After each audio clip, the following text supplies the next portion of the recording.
പലപ്പോഴും നമ്മൾ വിചാരിക്കും നമ്മുടെ ശരീരത്തിൽ ഉണ്ടാവുന്ന ഏതെങ്കിലും ഒരു ആന്തരിക അവയവത്തെ സംബന്ധിച്ചിട്ടുള്ള രോഗങ്ങളോ വേദനകളോ ആയിരിക്കും നമ്മളെ ഏറ്റവും കൂടുതൽ അലോരസപ്പെടുത്തുന്ന അല്ലെങ്കിൽ ബുദ്ധിമുട്ടിക്കുന്ന രോഗങ്ങൾ എന്നുള്ളത്. പക്ഷേ നമ്മളിൽ പലരും അറിയാതെ പോകുന്ന ഒരു പ്രശ്നം എന്ന് പറഞ്ഞു കഴിഞ്ഞാൽ നമ്മുടെ മൂത്രാശയ സംബന്ധമായിട്ടുള്ള രോഗങ്ങൾ. അതായത് ചിലരെ സംബന്ധിച്ച് നമ്മൾ എവിടേക്കെങ്കിലും ഒന്ന് യാത്ര ചെയ്യുകയോ അല്ലെങ്കിൽ ഒരു കല്യാണത്തിന് പോവുകയോ അല്ലെങ്കിൽ നമ്മൾ ഓഫീസിലേക്ക് വർക്കിന് പോവുകയോ സ്കൂളിലേക്കോ കോളേജിലേക്കോ അങ്ങനെ എന്തെങ്കിലും ഒരു ആവശ്യത്തിന് ധൃതി പിടിച്ച് പോകുന്ന സമയത്ത് പെട്ടെന്നൊരു മൂത്രശങ്ക ഉണ്ടാവുകയാണ്. ഒരു സെക്കൻഡ് പോലും നമുക്കിത് പിടിച്ചു വെക്കാനായിട്ട് പറ്റുന്നില്ല.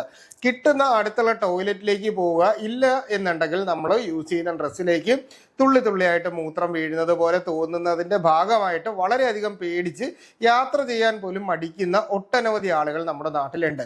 അപ്പോൾ ഈ ഒരു പ്രശ്നത്തിന് ശാശ്വതമായിട്ട് നമുക്ക് ചെയ്യാൻ പറ്റുന്ന ഒരു പരിഹാരമാണെന്ന് ഞാൻ പറയുന്നത്. സാധാരണ നമ്മൾ ഇത്തരത്തിലുള്ള കാര്യങ്ങൾക്ക് മരുന്നുകൾ കഴിച്ചു തുടങ്ങുമ്പോൾ പൊതുവെ എല്ലാവരിലും സംഭവിക്കുന്നത് ഇതൊരിക്കലും നമുക്ക് നിർത്താനായിട്ട് പറ്റുന്ന രീതിയിലുള്ള മരുന്നുകൾ ആയിരിക്കില്ല. കാരണം സ്ത്രീകളെ സംബന്ധിച്ചാണെങ്കിൽ ഓവർ ആക്റ്റീവ് ബ്ലാഡർ എന്ന് പറയുന്ന ഒരു പ്രശ്നമാണ്. എന്നാൽ പുരുഷന്മാരെ സംബന്ധിച്ചാണെങ്കിൽ പലപ്പോഴും ഇത് പ്രോസ്റ്റേറ്റ് ഗ്രന്ഥിയുടെ അസുഖങ്ങൾ കൊണ്ട് വരുന്ന പ്രശ്നം. അതായത് പ്രോസ്റ്റേറ്റ് ഗ്രന്ഥിക്ക് ഉണ്ടാവുന്ന വീക്കോ മറ്റു കാര്യങ്ങളോ കൊണ്ടായിരിക്കും അവർക്ക് ഈ പ്രശ്നം ഉണ്ടാകുന്നത്.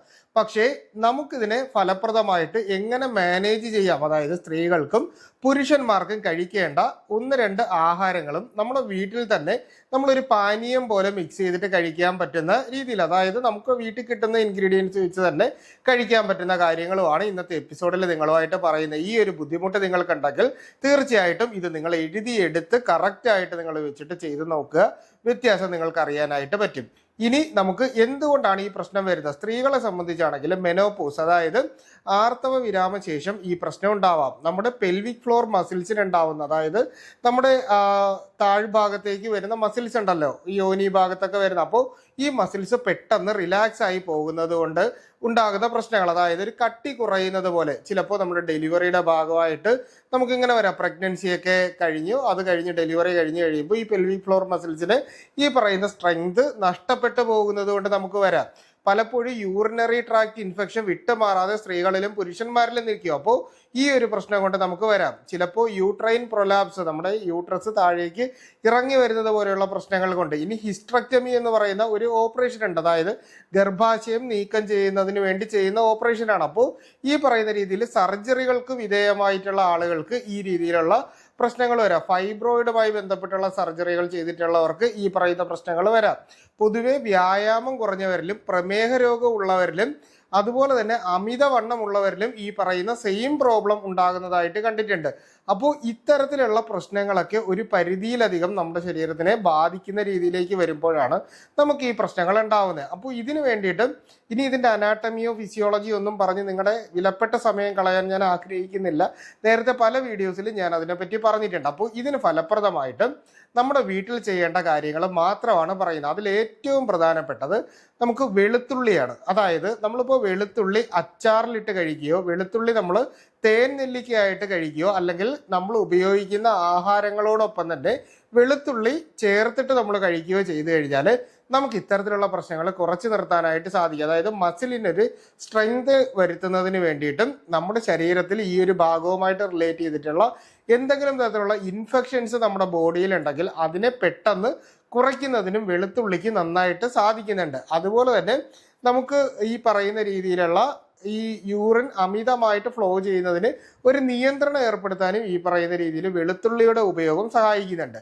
രണ്ടാമതായിട്ട് നമ്മൾ ചെയ്യാനുള്ളതെന്ന് പറഞ്ഞാൽ ബാർലി ഇട്ട് തിളപ്പിച്ച വെള്ളം, അതായത് ബാർലി വാങ്ങുക. അപ്പോൾ ഈ പൊടിയായിട്ട് നമ്മൾ വാങ്ങിയാൽ 1 ടീസ്പൂണൊക്കെ ഇട്ടതിന് ശേഷം നമുക്ക് ഇതിനെ മിക്സ് ചെയ്ത് തിളപ്പിച്ചതിന് ശേഷം അരിച്ച് മാത്രം ഉപയോഗിക്കാൻ പറ്റും. അല്ലെങ്കിൽ നോർമലായിട്ട് നമുക്ക് കിട്ടുന്ന ബാർലി ഉണ്ടല്ലോ, അപ്പോൾ അത് വാങ്ങിയിട്ട് ഇതിനെ വെള്ളത്തിൻ്റെ അകത്തേക്ക് ഇട്ട് നന്നായിട്ട് തിളപ്പിക്കുക. അങ്ങനെ തിളപ്പിക്കുമ്പോൾ ശ്രദ്ധിക്കാനുള്ളത് 3 ഗ്ലാസ് വെള്ളത്തിന് വേണ്ടിയിട്ട് നമ്മൾ ഏകദേശം നമ്മുടെ ഈ കയ്യിൽ എടുക്കുവാണെങ്കിൽ ഒരു അരപ്പിടി ആണ് നമ്മൾ ബാർലി ഇട്ടതിന് ശേഷം പിന്നെ നന്നായിട്ട് തിളപ്പിച്ച് ഒരു കഞ്ഞി പോലൊക്കെ വരില്ല, കഞ്ഞി വെള്ളം ഉണ്ടാക്കിയെടുക്കുന്ന അതേ മെത്തേഡിൽ തന്നെ നമുക്ക് ഉണ്ടാക്കിയിട്ട് കഞ്ഞിയായിട്ട് വേണമെങ്കിലും കഴിക്കാം, ഇതിൻ്റെ വെള്ളമായിട്ട് വേണമെങ്കിലും നമുക്ക് കുടിക്കാനായിട്ട് പറ്റും. അപ്പോൾ ഈ 2 രീതിയിൽ നമുക്കിത് ചെയ്യാം. ഇനി അടുത്തതായിട്ട് വരുന്നതെന്ന് പറഞ്ഞാൽ കരിക്കിൻ വെള്ളത്തിൻ്റെ പതിവായിട്ടുള്ള ഉപയോഗമാണ്. ഈ കരിക്കിൻ വെള്ളത്തിൻ്റെ അകത്ത് നമ്മൾ പതിവായിട്ട് കഴിച്ചു കഴിഞ്ഞാൽ, അതായത് ദിവസവും 1 കരിക്കിൻ വെള്ളം നമുക്ക് കുടിക്കാൻ പറ്റിയാൽ തന്നെ ഈ പറയുന്ന രീതിയിലുള്ള പ്രശ്നങ്ങൾ മാറ്റിയെടുക്കാനായിട്ട് സാധിക്കുന്നതാണ്. ഇനി അടുത്തതായിട്ട് നമ്മൾ ചെയ്യാനുള്ളത് ഞെരിഞ്ഞിലെന്ന് പറഞ്ഞിട്ട് അങ്ങാടിക്കടകളിൽ നിന്ന് വാങ്ങാനായിട്ട് കിട്ടും. സാധാരണ ബൃഹത്യാദി കഷായം എന്ന് പറയുന്ന ഒരു കഷായം നമ്മൾ പലപ്പോഴും കിഡ്നി സ്റ്റോൺ സംബന്ധമായിട്ടുള്ള പ്രശ്നങ്ങൾക്കും മറ്റുമായിട്ട് കൊടുക്കുന്ന ഒരു മരുന്നാണ്. അപ്പോൾ അതിൻ്റെ അകത്ത് ചേരുന്ന ഏറ്റവും പ്രധാനപ്പെട്ട ഒരു ഇൻഗ്രീഡിയൻ്റ് എന്ന് പറയുന്നത് ഞെരിഞ്ഞിലാണ്. അപ്പോൾ ഞെരിഞ്ഞിൽ വാങ്ങിയിട്ട് അത് വെള്ളത്തിൻ്റെ അകത്ത് ഇട്ട് തിളപ്പിച്ചതിന് ശേഷം നമ്മൾ കഷായ പോലെ, അതായത് നമ്മളിപ്പോൾ ഈ തുളസിയില വെള്ളം ഒക്കെ ഇട്ട് കുടിക്കില്ല, അപ്പോൾ ആ ഒരു രീതിയിൽ കുറച്ച് ഞെരിഞ്ഞിലിട്ട് തിളപ്പിച്ച വെള്ളം നമ്മൾ ദിവസവും കഴിക്കുന്നത് ഈ പറഞ്ഞ രീതിയിലുള്ള പ്രശ്നങ്ങൾ കുറച്ച് നിർത്താനായിട്ട് സഹായിക്കും. ഇനി അടുത്തതായിട്ട് വേണ്ടതെന്ന് പറഞ്ഞാൽ നമുക്ക് പലപ്പോഴും യൂറിനറി ട്രാക്ട് ഇൻഫെക്ഷൻ പോലെയും നമുക്ക് ഈ പറയുന്ന സ്ഥലങ്ങളിൽ ഇൻഫ്ലമേഷൻസ്, ഇപ്പോൾ പ്രോസ്റ്റേറ്റ് ഗ്രന്ഥിയിലായാലും നമുക്കല്ല സ്ത്രീകളിൽ വരുന്ന പ്രശ്നങ്ങളായാലും ഇത് രണ്ടിനും ഒരുപോലെ ഇൻഫെക്ഷൻസ്, അതായത് ബാക്ടീരിയൽ ഗ്രോത്ത് പ്രിവെന്റ് ചെയ്യാൻ പറ്റുന്ന ഒന്നാണ് മല്ലി. അപ്പോൾ ഈ മല്ലി ഇട്ട് തിളപ്പിച്ച വെള്ളം നമ്മൾ കുടിക്കുന്നതും നല്ലതാണ് എന്ന് കരുതി ഇതെല്ലാം കൂടി ഒരു ദിവസം തന്നെ നമ്മൾ വെള്ളം തിളപ്പിച്ച് കുടിക്കണം എന്നൊരു രീതിയിലല്ല ഞാൻ പറഞ്ഞത്. ഇതിലേതെങ്കിലും ഒന്ന് മാത്രം നമ്മൾ ചെയ്താൽ മതി. അപ്പോൾ ആ ഒരു രീതിയിൽ ചെയ്യുക. ഇനി ഇല്ല നിങ്ങൾക്കിപ്പോൾ മല്ലി വെള്ളവും കുടിക്കണം, ബാർലി ഇട്ട് തിളപ്പിച്ച കഞ്ഞിയും കുടിക്കണം എന്നുണ്ടെങ്കിൽ 2 നേരമായിട്ട് മല്ലിയിട്ട് തിളപ്പിച്ച വെള്ളമോ അല്ലെങ്കിൽ ഞെരിഞ്ഞിലിട്ട് തിളപ്പിച്ച വെള്ളമോ നമുക്ക് വെള്ളം കുടിക്കുന്ന പോലെ കുടിക്കാം. എന്നാൽ ബാർലിയുടെ വെള്ളം ഇട്ട് കുടിക്കുന്നത് നമ്മൾ ഏതെങ്കിലും ഒരു നേരത്തേക്ക് ആക്കുക. അപ്പോൾ ആ ഒരു രീതിയിൽ വേണമെങ്കിലും നമുക്കിത് ചെയ്യാം. ചെയ്യുന്നതുകൊണ്ട് കൊളസ്ട്രോളും മറ്റു കാര്യങ്ങളൊക്കെ കുറയുന്നതിനും ഇത് നല്ലതായതുകൊണ്ട് തന്നെ ആ ഒരു രീതിയിലും നമുക്ക് എടുക്കാൻ പറ്റും. ഇനി ആഹാരത്തിൻ്റെ അകത്തേക്ക് വരുമ്പോഴാണ് ഏറ്റവും കൂടുതൽ ശ്രദ്ധിക്കാനുള്ളത്. അതായത് അമിതമായിട്ടുള്ള ഫാസ്റ്റ് ഫുഡുകളുടെ ഉപയോഗം. നമ്മളിപ്പോൾ നോക്കിയാൽ ഗ്രിൽഡ് ചിക്കൻ അങ്ങനെയൊക്കെ പറഞ്ഞ് ഒരുപാട് സാധനങ്ങൾ കിട്ടും. ഞാൻ ഒന്നിൻ്റെയും പേര് പറയുന്നില്ല. ഫാസ്റ്റ് ഫുഡ് ആയിട്ടുള്ള ആഹാരങ്ങൾ കഴിക്കുന്നത്, കൊക്കക്കോള, പെപ്സി മുതലായിട്ടുള്ള ശീതള പാനീയങ്ങൾ അമിതമായിട്ട് കഴിക്കുന്ന, അമിതമായിട്ടുള്ള ഉപ്പ് കഴിക്കുക, എരിവ് കഴിക്കുക, എണ്ണ അടങ്ങിയിട്ടുള്ള പലഹാരങ്ങൾ അമിതമായിട്ട് കഴിക്കുക. ഈ പ്രശ്നങ്ങൾ നമ്മളെ എപ്പോഴും ഈ പറയുന്ന രീതിയിൽ ഒബേസിറ്റി അല്ലെങ്കിൽ നമ്മുടെ മസിൽസിൻ്റെ സ്ട്രെങ്ത് കുറയ്ക്കുന്നത് പോലെ വരും. ചിലരാണെങ്കിൽ ഈ ഷുഗറിനുള്ള മരുന്ന് കറക്റ്റായിട്ട് കഴിക്കത്തില്ല. ഡോക്ടർ പറഞ്ഞു ഇപ്പോൾ കുറഞ്ഞതുകൊണ്ട് ഞാൻ 3-4 ദിവസം ഇടവിട്ടൊക്കെ കഴിക്കുമെന്ന് പറയും. സത്യത്തിൽ ഈ ഗ്ലൈസീമിക് ഇൻഡെക്സ് ഉയരുന്നതിൻ്റെ ഭാഗമായിട്ട് നമ്മുടെ മസിൽസിൻ്റെ സ്ട്രെങ്ത് ആയിരിക്കും ആദ്യം നഷ്ടപ്പെട്ടു പോകുന്നത്.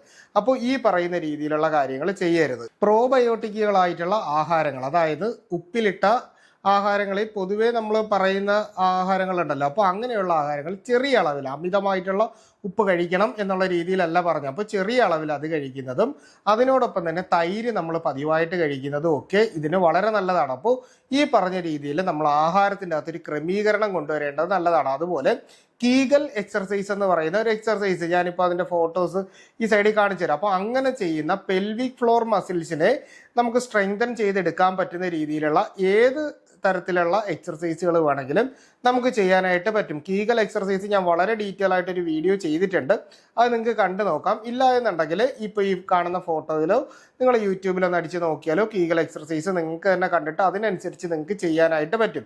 പുരുഷന്മാർക്ക് സംബന്ധിച്ച് ഈ പറയുന്ന പ്രോസ്റ്റേറ്റ് ഗ്രന്ഥി റിലേറ്റ് ചെയ്തിട്ടുള്ള പ്രശ്നങ്ങൾക്കും ഇതുപോലുള്ള കാര്യങ്ങൾ തുടക്കത്തിൽ ചെയ്തു കഴിഞ്ഞാൽ നല്ല രീതിയിൽ മാറ്റിയെടുക്കാനായിട്ട് പറ്റും. 40 വയസ്സ് കഴിഞ്ഞ് പുരുഷന്മാർ PSA പ്രോസ്റ്റേറ്റ് സ്പെസിഫിക് ആൻറ്റിജൻ എന്ന് പറയുന്ന ടെസ്റ്റ് ചെയ്യുമ്പോൾ PSA വാല്യൂ കൂടി നിൽക്കുകയാണ് എന്നുണ്ടെങ്കിൽ തീർച്ചയായിട്ടും ഒരു സ്കാൻ എടുത്ത് നോക്കി പ്രോസ്റ്റേറ്റോമെഗാലി എന്ന് പറയുന്ന അവസ്ഥ അല്ലെങ്കിൽ പ്രോസ്റ്റേറ്റ് ഗ്രന്ഥിക്ക് ഉണ്ടാകുന്ന വീക്കമുണ്ടോ എന്ന് മനസ്സിലാക്കി അതിൻ്റെ ഒരു ചികിത്സ ആവശ്യമാണെങ്കിൽ ആ ഒരു ലെവലിലേക്ക് പോവുക. ഒപ്പം തന്നെ ഈ പറഞ്ഞ കാര്യങ്ങളും ചെയ്യുക.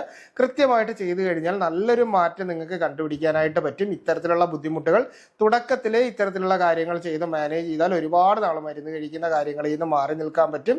നമുക്ക് ഹെൽത്തി ആയിട്ട് ഇരിക്കാനും പറ്റും എന്ന് പറഞ്ഞുകൊണ്ട് ഇന്നത്തെ എപ്പിസോഡ് നിർത്താണ്. എന്തെങ്കിലും സംശയങ്ങളുണ്ടെങ്കിൽ നിങ്ങൾ കമൻ്റായിട്ട് ചോദിക്കുക. കൃത്യമായിട്ടുള്ള റിപ്ലൈ നിങ്ങൾക്ക് കിട്ടുന്നതായിരിക്കും. അപ്പോൾ ഇത്തരത്തിലുള്ള പുതിയ അറിവുകളായിട്ട് നമുക്ക് വീണ്ടും മറ്റൊരവസരത്തിൽ കണ്ടുമുട്ടാം. അതുവരെ എല്ലാവർക്കും ഗുഡ് ബൈ.